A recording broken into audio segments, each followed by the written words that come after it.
Hi, welcome back to my channel. If you're new here, thank you for popping in. My name is Christina at Citybrightknits, and I am here to show you a tutorial for a ring that I saw at Zara and I couldn't stop thinking about, so I crocheted it. This is a quick, fun DIY that uses colorful yarn and only a few materials.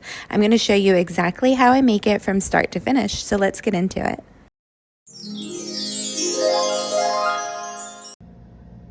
For this ring project, it's really simple. You can use whatever yarns you have on hand. For me today, I'm using 3 different colors of cotton, which is the Hobby Cotton 8/8. These are the mini skeins, so they have the perfect little amount of yarn to use for today's project. I'm going to link these specific colors below, but feel free to choose any 3 colors that you have on hand. I'm also using Hobby Flash It, which is a novelty tinsel yarn. It is a metallic blend, and so that's what gives the little shimmer to this ring. Feel free to use any yarn that you have on hand to kind of match that. You'll also need a pair of scissors, a tapestry needle, and for today's hook size, I'm using a 2.25 millimeter crochet hook, which is a US size B. To begin, we're going to be using the Flash It yarn. We're going to be creating a band here that's going to fit around the finger. To do this, we're going to chain 6. 1, 2, 3, 4, 5, 6. Once you have your chain here, we're going to be working into 5 stitches along the chain to build a vertical length to fit around our finger. The length is going to be worked for about 15 rows here. Working into the first chain from the hook, we're going to insert the head of the hook, grab the yarn, and pull through for a single crochet stitch.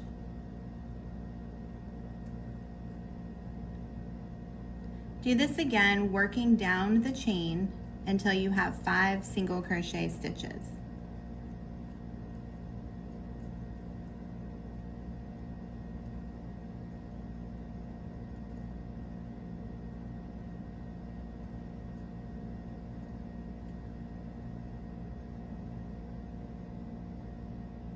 You can see that the shimmer here is really popping, and it is that Flash It yarn that gives you this metallic look, perfect for this ring project. The yarn is a little crunchy and stiff because of the metallic threads, but just work your hook through. If you need to go up slightly on a hook size, feel free to. This is a project that's meant to fit you. After you have your first row of single crochet here, we're going to chain 1, which is going to be our turning chain that gives us a little room to work when we're working back against the next row. For the second row, we're going to be working into the tops of these stitches for another 5 single crochet. Insert your hook through both loops of the stitch head, grab the yarn, pull up enough so that your hook has enough room to complete the stitch, and pull through. We're going to work another single crochet into the next stitch. Insert the hook through both of the stitch heads here, grab the yarn, pull through, and I'm lifting the hook just slightly here so that I have enough to pull through.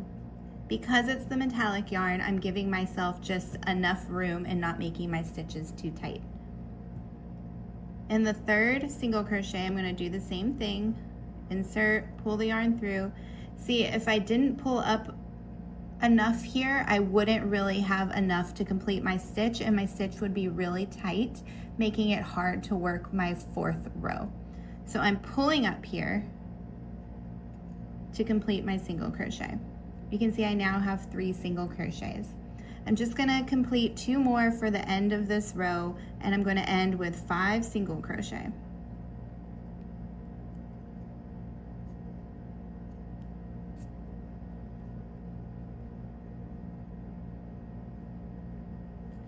At the end of the row, chain 1 and turn.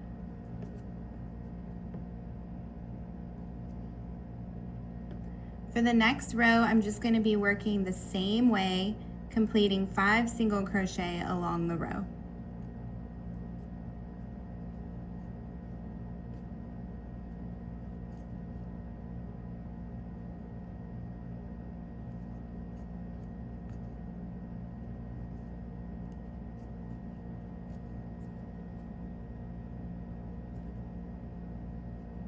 Chain 1 at the end of the row and turn. I'm going to continue working this way for 15 rows. Once you have 15 rows crocheted, it should equal approximately 3 inches. This is roughly 8 centimeters. Your 15 rows are going to look about like this. You've created a band. What we're going to do is fold the band in half and join it along this edge to create the ring. You can test it out before joining and make sure that it fits your finger. If you need to pull out a row to make it tighter or to add a row to make it bigger, go ahead and do this now before we join. To get set up joining the ring, I'm going to bring the bottom of this band around the back side to meet my hook. This is just so that my hook is in the front versus if I brought the band around the opposite way.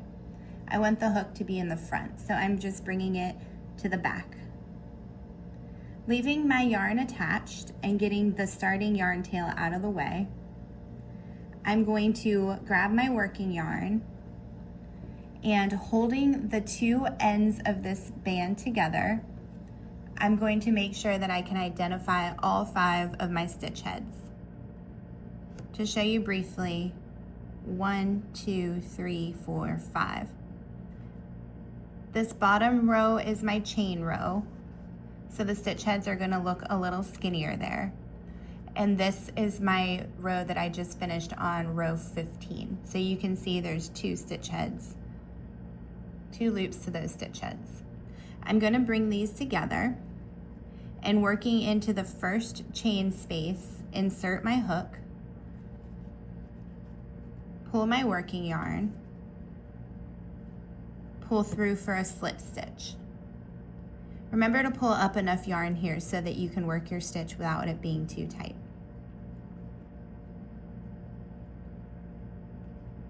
To work the next stitch, I'm going to insert into the stitch from row 15 under both stitch heads and into the second chain of the starting chain. So now I have the stitch that I finished on row 15 and the second chain from the starting chain, both on my hook that I'm going to join here. Pull the yarn through for a slip stitch.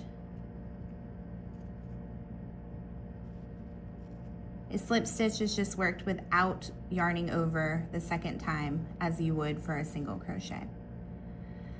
For the third stitch, I'm going to insert my hook into the stitch under both stitch heads and insert under the third chain. Pull the yarn through, pull up enough so I can complete my stitch, and slip stitch. Same for the fourth stitch. In the very last stitch, don't get confused because sometimes it can look a little bumpy on the edge of the work, but you know that there's a 5th stitch there. So you're just going to insert your hook under that last stitch head and under the last chain from the starting row. Grab the yarn and pull through. Once you have your band joined across that ridge, you're just going to cut the yarn with a long enough tail so that you can sew it in. And with that stitch that's open remaining, I'm just going to pull my yarn tail through to close that yarn from coming unraveled. So you'll see that you have a band that fits your finger here, and the ridge that we just completed with the slip stitch has a little 3D effect to it. So what we're actually going to do is turn this ring inside out so that that worked edge is on the inside, and that way the outside is a little more seamless. I'm going to leave my yarn tails attached here until the very end. Next, we're going to be creating the jewel for the center of the ring. You can put the ring aside and we're going to start working the jewel. I'm going to work my colors in the order yellow, pink, and orange. So I'm going to get started with the yellow.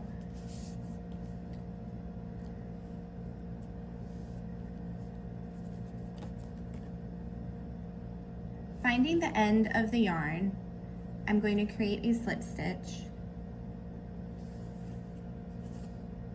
Put that onto my hook. And I'm going to be creating a little circle with 5 single crochet. To get started here, you can either do a magic ring or you can chain 3 to create the inner circle. I'm going to chain 3 just because I find that to be my preferred method. 1, 2, 3. And after you've chained 3, you join into the first starting chain, grab the yarn, pull through for a slip stitch, and you have a little hole here to work into. You could also use a magic ring if you prefer. Here's where I'm going to start my 5 single crochet. Grab the yarn for a chain 1, insert into that circle, pull the yarn up and through to work 1 single crochet. If you find it helpful, you can use a stitch marker here to indicate your first stitch so that you don't get confused with these other chains we use to create the circle. The first stitch is here. Insert your hook into that opening, grab the yarn, and complete a 2nd single crochet. I'm going to continue that around. There's 3, 4, and 5. I'm just working over those chains from when I created the circle. Those are not part of my stitch count. So there's 5, and then I'm going to join with a slip stitch into the first single crochet that I created.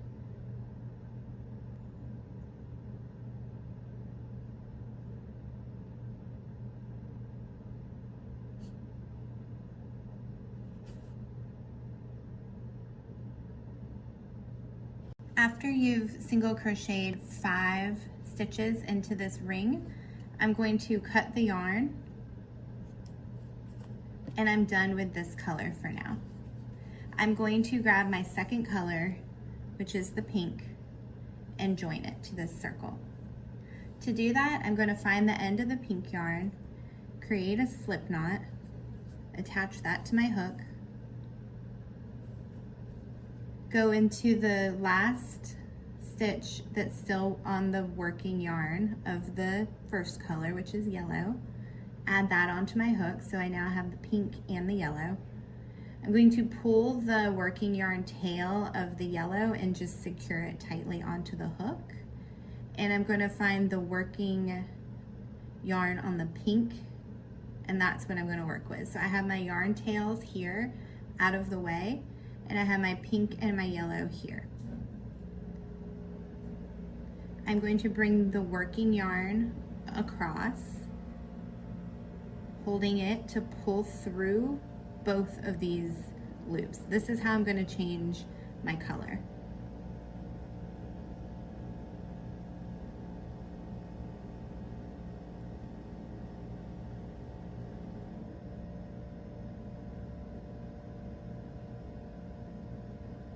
After you have the pink color joined, you're going to be working into the 5 stitches around the circle. The pattern that we're going to be doing is 2 stitches, 1 stitch, 2 stitches, 1 stitch, 2 stitches. You're going to be creating 8 stitches around in this pattern. The joining yarn here does not count as a stitch. Into this first stitch space, I'm going to insert my hook under both stitch heads, grab the yarn, pull up, and complete a single crochet. This single crochet is going to be my first stitch, but I'm also going to work a second single crochet into this stitch. See, I now have 2 stitch heads here. Into the next stitch, which is here,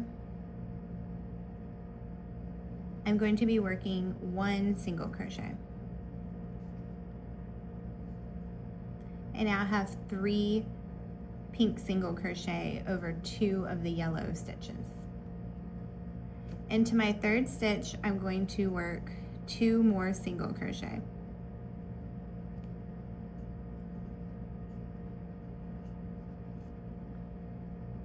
I now have 5 pink single crochet. Into the fourth yellow stitch, I'm going to work 1 single crochet. And into this last stitch, I'm going to work 2 single crochet.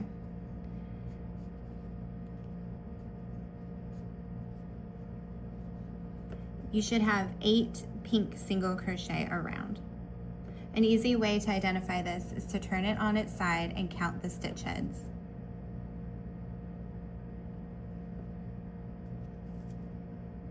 Join your round under the first stitch head with a slip stitch to close the circle. For the third color change, we're going to incorporate the orange color. So you're going to attach the yarn the same way we did previously, with the orange yarn on first and then the pink yarn. I'm pulling the yarn tail so the yarn gets closer to the hook and just tighter to work with. I'm holding all of the colorful yarn tails aside so that I don't get them confused with the working yarn. I'm just pulling the working yarn through those 2 loops to join the new color. This color change does not count as a stitch here. We're going to be working this round in the same way we did the previous round, working into all the stitches around this circle. We should have 8 single crochet stitches from the pink yarn, and we are just going to be putting 2 single crochet into each stitch around. So you should end with 16 single crochet after this round. Again, you can use a stitch marker if you find it helpful to identify the start of the round. Into this first stitch, I'm going to insert the hook, pull the yarn through, and complete a single crochet. Into that same space, the same stitch space, I'm going to insert the hook again for another single crochet. That's 2 single crochet into the same space.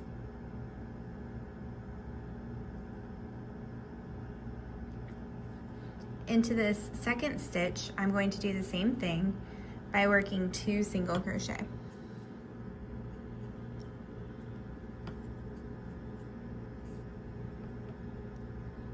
I now have 4 stitches because I have put 2 stitches into each of the pink rounds single crochets.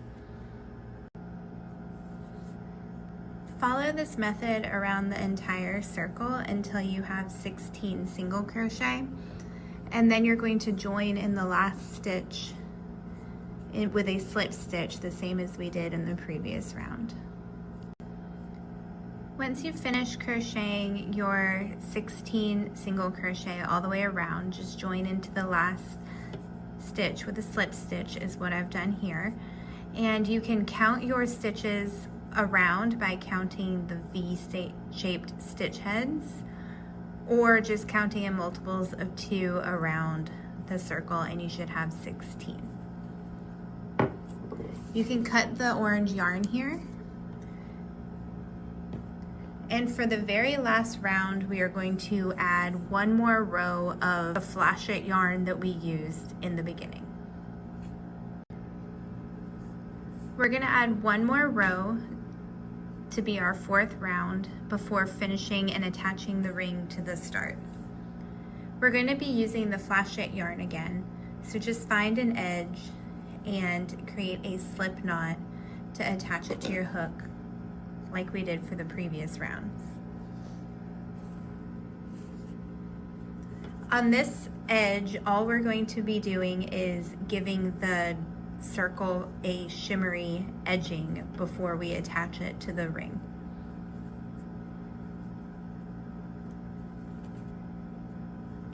Go ahead and attach the new color as we did before, holding the yarn tails out of the way. And into the front loops of the stitches, we're going to be working a slip stitch all the way around the circle. So if you hold the circle on its side, you can see the V stitches here indicating different stitches. Instead of working through the whole stitch, we're just going to be working through the front loop only for the 16 stitches around. Let me show you what I mean. The color change here is not a stitch, so we're going to be working into the first stitch, which is here. Instead of going through the whole stitch like usual, I'm only going to be going through the front loop only of that stitch. So I have one loop on the hook versus two from the stitch head. I'm going to pull the yarn through and just work a slip stitch, not adding extra stitch height here for a single crochet, only a slip stitch. Let me show you again in the second stitch.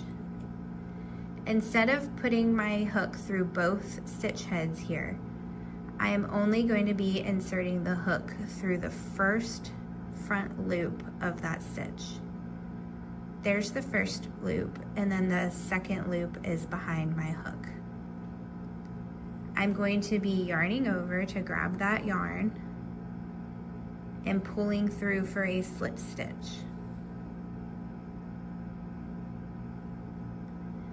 Again into the next stitch.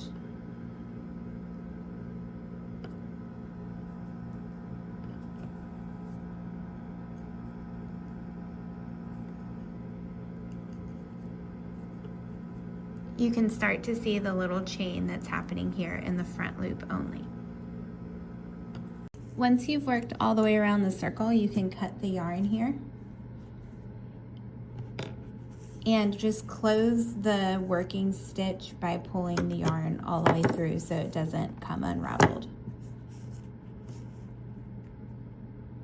Now what we're going to do, instead of tying the yarn ends in, all you're going to be doing is grabbing them and pushing them all into the wrong side of the jewel that we've created for this ring. You're just smushing them in kind of to give it this rounded effect.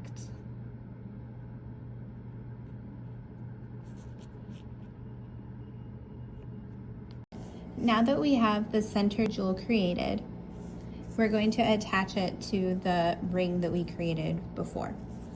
The best area to attach it is on this edge where we turned it inside out from the slip stitch join.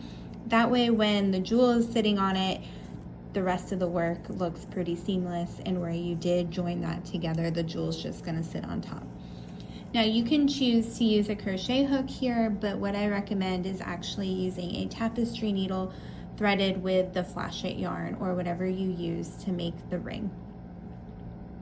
You can also choose to use the yarn ends here if they are long enough to use for joining. So you're going to grab the center of the jewel that we created and place it onto the ring, just to get an estimate of how it looks. You can use stitch markers to hold it in place here if you prefer. Now remember, the yarn ends on the back are just loose, so you're going to do your best to hold those in place as you seam the jewel onto the ring. You can use your fingers to help you smush the yarn ends in as you go. The yarn ends are going to give the ring a little beveled look here and act as a filling. So using my tapestry needle, I'm going to begin at one of the outer edges. Coming from under the ring, I'm going to be working into the outer loops of the flash it round that we did on the jewel. I've inserted into the ring base here, and I'm working into the outer loop of the jewel. Instead of working into both loops, I'm only grabbing that outer loop.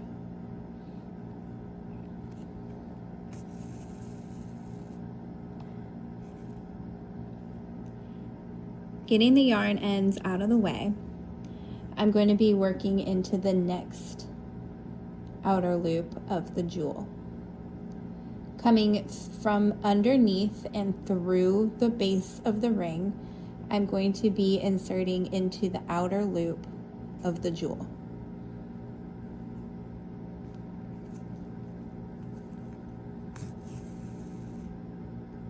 I'm just pulling loosely, I'm not making it too tight here. As we work around onto the body of the ring, you'll want to work into the stitch spaces from the rows.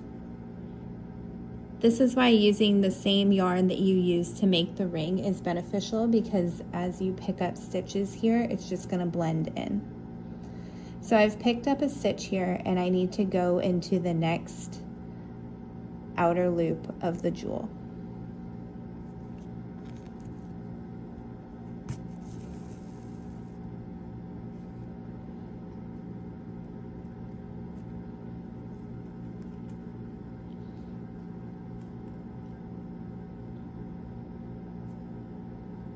I'm going to go into the next stitch on the body of the ring and pick up the next outer loop of the jewel.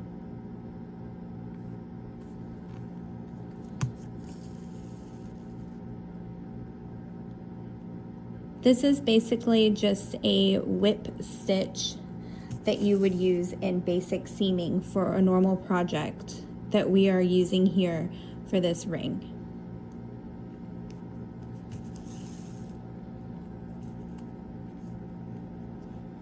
As you work across the body of the ring, you'll want to evenly space the stitches so that one edge of the top isn't more than one edge of the bottom, keeping it centered onto the body of the ring. As I approach the outside of the base here, I'm going to come around and grab what stitch I can from the base of the ring, and I'm going to be working into this curved top now of the jewel. It's okay to pick up the same stitch on the body of the ring to evenly space around your jewel. As you work your ring, you'll see what's needed as you go around. There's no exact stitch count here, just evenly spacing the stitches to match the 16 stitches we had along the jewel, attaching it to the body.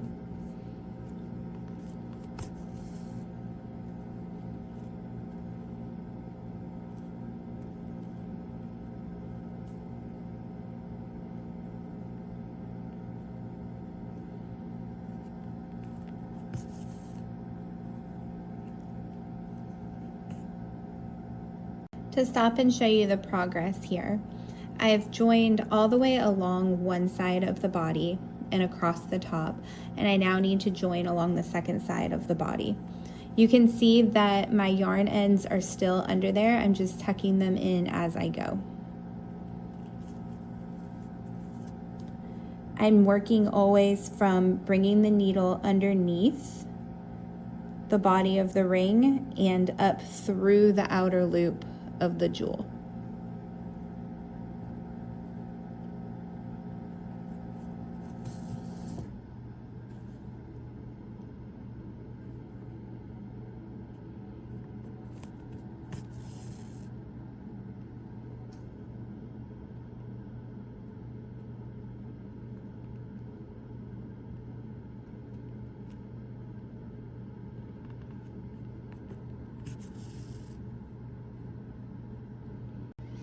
As I'm approaching the bottom of the jewel back to where I started, I need to be working into the base of the ring here and pick up these stitches to work along the jewel here.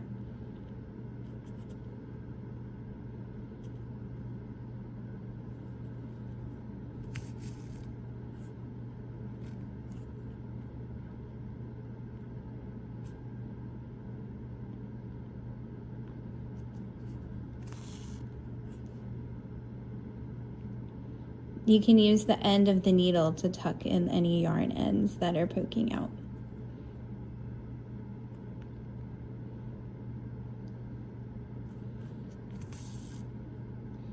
And as I get to my last stitch that I need to join, I'm going to hold those original yarn ends out of the way.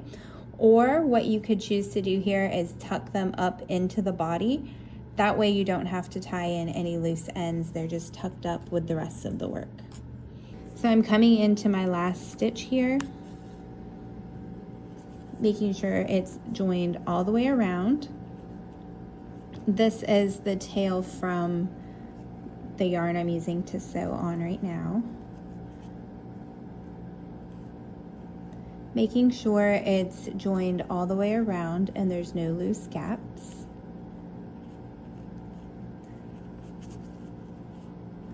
Once it looks pretty good to you, we're going to just tie in these last ends that we used from joining, and I'm going to show you how to do that.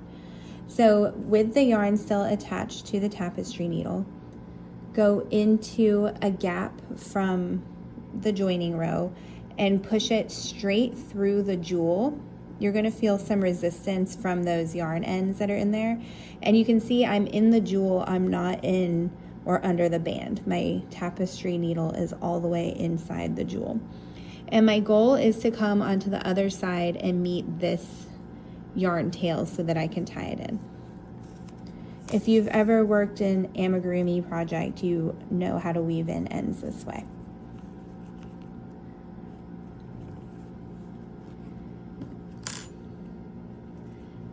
What I'm gonna do here is just tie it in a loose knot. I don't want anything that's going to make too much of a bump here. Then I'm going to take both of these yarn ends onto my tapestry needle.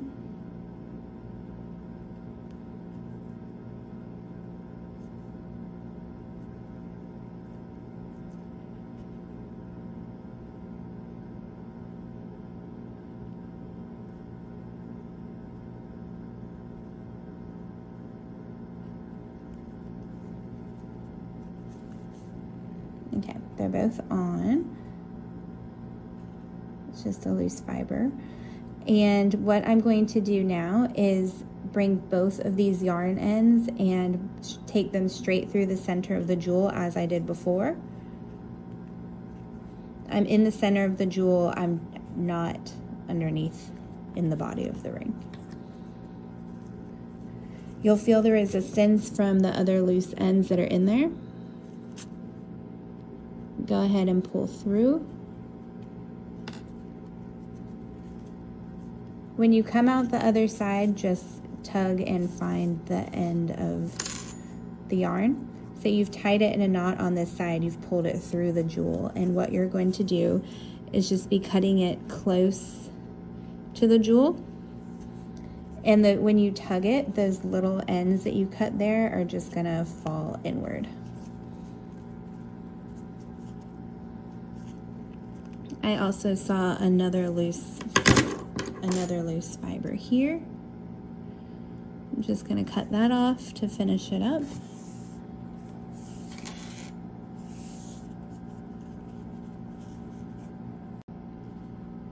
There you have it. You should have a darling little ring created for yourself. You can try it on, make sure it fits. It is so fantastic to make your own wearables and jewelry and crochet pieces. I truly hope that you enjoyed this tutorial. I would love to see your rings in any colors that you've created. And please share any ideas that you have with me in comments below for crochet jewelry. And if you liked following along to this, go ahead and give me a like and subscribe. Thanks so much for being here. You can find the written pattern on my Etsy, and I'm going to be sharing all of that in the description for you.